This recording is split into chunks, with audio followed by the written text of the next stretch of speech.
China could soon start trade retaliations against Canada, announcing today a plan to start an anti-dumping investigation into imports of canola, claiming Canada's trading with them is unfair.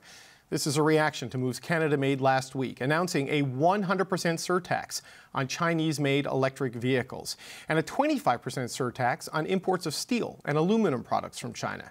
The last time China retaliated against Canadian canola, outright banning it, the industry estimates it lost between $1.5 billion and $2.3 billion in just over 1 year of that ban. David Marit is Saskatchewan's Minister of Agriculture, and he joins me now. Minister, it's good to meet you. Thank you for joining us today.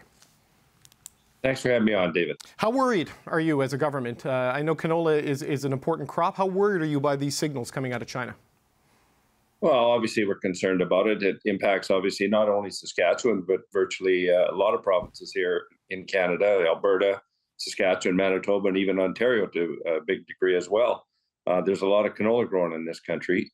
And, we just saw an impact on it as of just the announcement of launching the investigation, where we saw a downward trend in the markets just overnight. So it's concerning for us. Obviously, China is a big partner for Saskatchewan products, over $5.5 billion in total products to China in 2023. Obviously, canola leads the way, but also potash and field peas as well. So, we always want to build relationships. We keep trying to do that. And hopefully the federal government and China can come to resolve on this, and we can see the flow of canola moving into China markets again. Okay, so all they've announced right now is a probe. So how do you interpret that? I mean, it's not the ban that we saw in the past. No. It's sabre-rattling, a signal of intention. How do you view it, Minister? Well, that's kind of how we view it, as the sabre-rattling, but unfortunately the sabers rattling pretty loud when you see the market trend doing what it did in one night virtually. So obviously we're monitoring this. We're going to follow it very closely.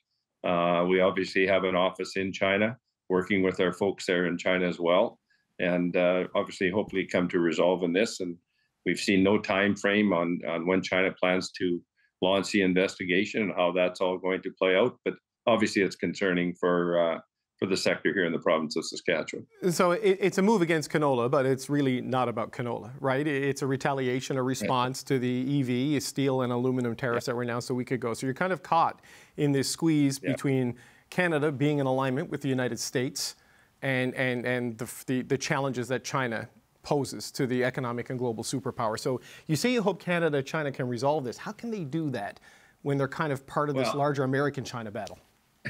Yeah, and it's unfortunate that we're caught in that. And all we really try and do here is grow food to feed the world, and we continue to do that. And we're very good at it, and growing the best high quality grains around the world. So China is a valuable market to us, and it's obviously concerning for us that we continue. You're right. We saw this a few years ago when they banned a couple of companies from moving canola into China, and we saw a downward trend there as well. So. We're hopeful that we can see a resolve at the end of the day. It always seems to be when somebody takes an action, there's always a reaction to it as well. So, and we're seeing that here now. But we're hopeful that, the investigation will prove that we're doing the right thing. And hopefully the people in China will continue to buy the canola from Saskatchewan, Canada. How could they resolve it, though, Minister? Because, with all the money this government has poured into the EV industry, and they don't want to be a backdoor to the United States market for Chinese imports. This is a stated trade objective for them. So, how do they resolve it? Or are you just kind of getting stuck here? Well, I think we're just kind of stuck in it, and that's unfortunate. It's where we're at, but we're very hopeful that, common sense and common heads will prevail, and we'll see a movement. And as you said in your opening comments, it's an investigation into it, and we're hopeful that we'll prove it all wrong, and we'll continue the flow of canola into China just like we have over the past decades, and seen that growth, by the way. You can look at this and see that they're protecting Central Canadian electric vehicle industry by siding with the United States on this, or you can look at this and say the federal government is preserving its Canada-U.S. trade relationship by having harmony and alignment with the United States on this. How do you view this? How do you think voters in Saskatchewan will view this? You've got an election coming up in a few weeks. Well, we do, and I mean, all we can do as a, as a province is voice our concerns to our counterparts. We have sent a letter to the federal ministers as of today, signed by the Minister of Trade and Export and myself, to our respective federal ministers, addressing our concerns on this, and hopefully they'll do the appropriate things and open the lines of communication, and hopefully we can resolve this issue before it really does develop into, some real trade challenges. Okay, so other than writing a letter, have you spoken to anyone in the federal government? Have you spoken to your counterpart next door in Alberta, perhaps? Because I know the Alberta government has an interest and a stake in this as well. Yeah, no, I haven't reached out to Minister Segerson yet at this time. Obviously, we'll continue those lines of communication we do through my office and the ministry officials as well. We'll continue to do that, but right now the letter today was addressed by Minister Harrison and myself to our counterparts in Ottawa. Okay, and Minister, just as a final point, I suspect there's been reaction amongst your canola growers, your farmers, and everyone else in Saskatchewan that is trade exposed with China, because this could be the beginning of something larger. I mean, what are you hearing from the people in those sectors? Well, and the concern is just more or less what I have said, is China is a big trading partner for us, and it does have an impact. And just with the announcement of the investigation, what does that mean for the industry? I've reached out to a couple already, and we've had that discussions, and they're actually going through the whole process themselves right now too. Just what does this all mean? And I guess the details will come out over time, and as I said, we're monitoring and staying on top of it, and reaching out to our stakeholders here in the province of Saskatchewan. Well, Minister David Marit, if you get the answer to that question, what does this all mean? Please reach out and let us know. We'll have you back, and you can explain it to us. That's Saskatchewan's Minister of Agriculture, David Marit. Thank you, sir. Thank you so much for having me on. The federal employment minister defended Canada's tariffs on Chinese electric vehicles today. This isn't the first time that we've seen China, retaliate. At the same time, we have we have the best electric vehicle supply chain in the world. We have to make sure that the industries that we build in this country have the ability to get off their feet. That's exactly what we're going to be doing. A Chinese spokesperson, meanwhile, said Beijing is extremely satisfied with Canada's use, or dissatisfied, with Canada's use of what it calls discriminatory unilateral restrictive measures. Here to discuss the geopolitics of all of this is Canada's former ambassador to China, Guy Saint-Jacques. Guy, it's good to see you again. Thanks for taking the time. Thank you for the invitation, David. So here we go again with China. What do you make of this move today? Well, I think it was expected. Let's recall that last week the new Chinese ambassador to Canada, Wang Di, said that China would retaliate, and they perceived this as the imposition of tariffs on their EV as discriminatory. And I think that the announcement of this investigation is just to go through the motion to pretend that China is following the rule and doing a proper investigation, but you can bet that it's already preordained. They will want to impose tariffs that will be similar to those imposed on their EVs, and the same thing for chemical products. This will come a bit later, but on that I expect as well tariffs of about 25%. And this is part of the Chinese playbook.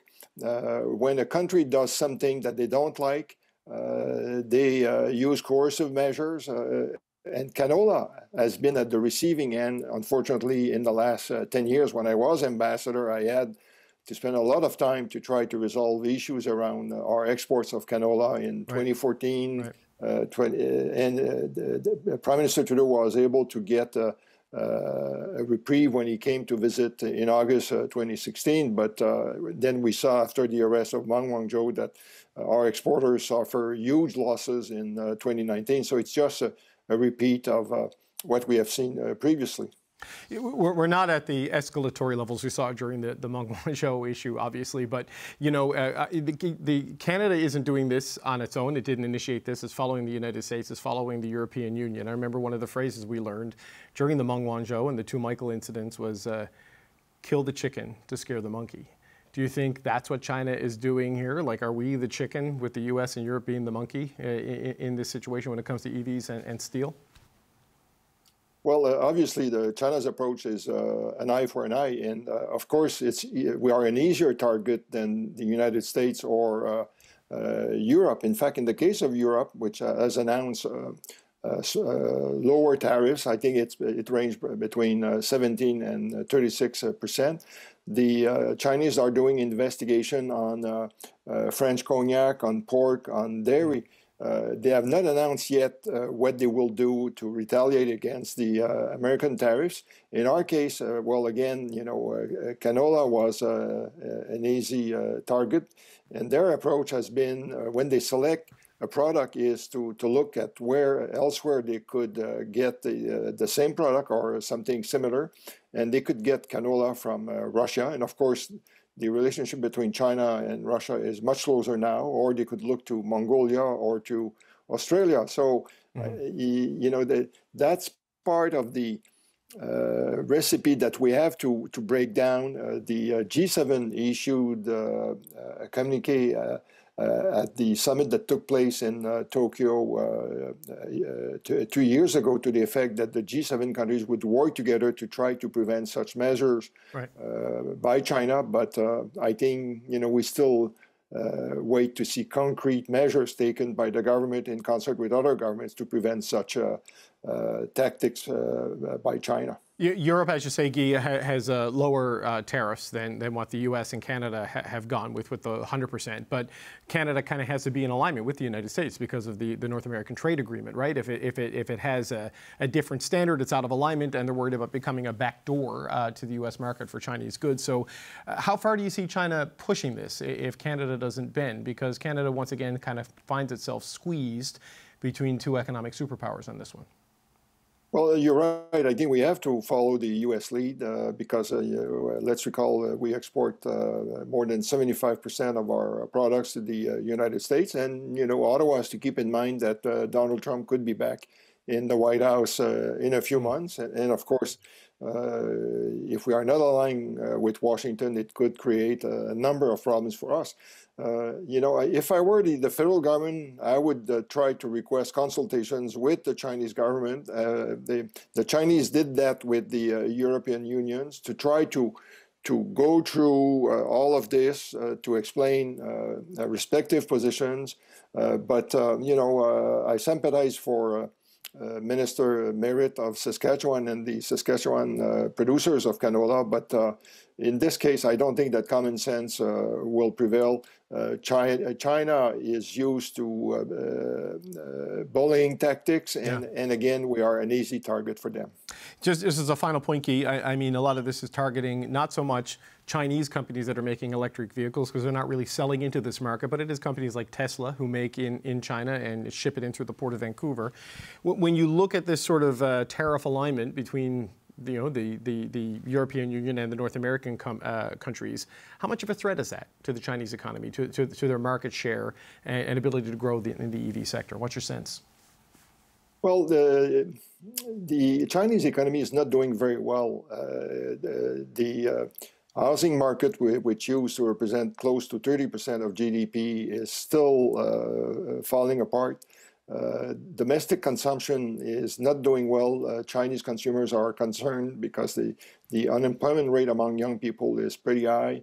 So there's lots of uncertainty, and that's why Xi Jinping, the president, relies on exports to continue to fuel the growth, and he has put a lot of emphasis on new technological sectors like telecommunication. We have seen this with Huawei or with electric vehicles. And you're right, last year they exported only just over 44,000 electric vehicles to Canada, but they want to send the message that if other countries dare to put in place tariffs, they will be heavily penalized. So again, it's to scare the monkey, and we are the poor chicken that will have its head cut off.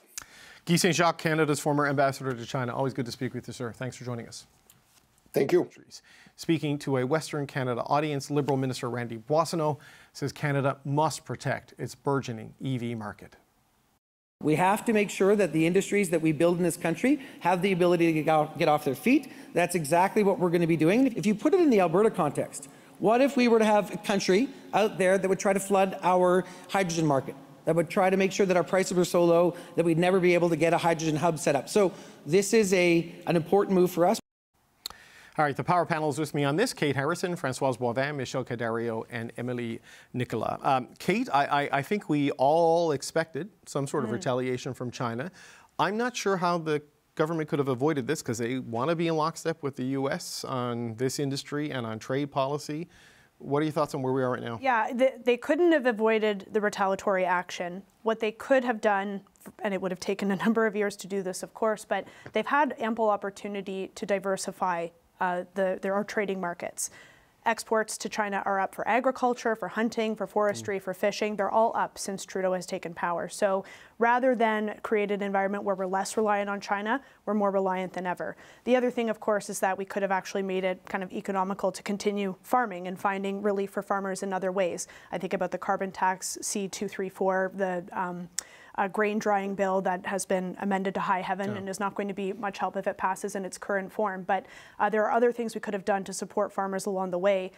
Now, because we have so aggressively pursued EV mandates and gone in ideologically all in on electric vehicles, we've really kind of put our eggs in that basket, and we've left other industries, including agriculture, pretty exposed to China's retaliatory measures. So Michelle, I mean, look, there's a lot of exemptions in the carbon pricing scheme for farmers, but it is a thorn in the side of a lot of growers. But when you look at this particular incident, I mean, what could the federal government have done here? Was this just inevitable once it decided to join Biden in this battle with China?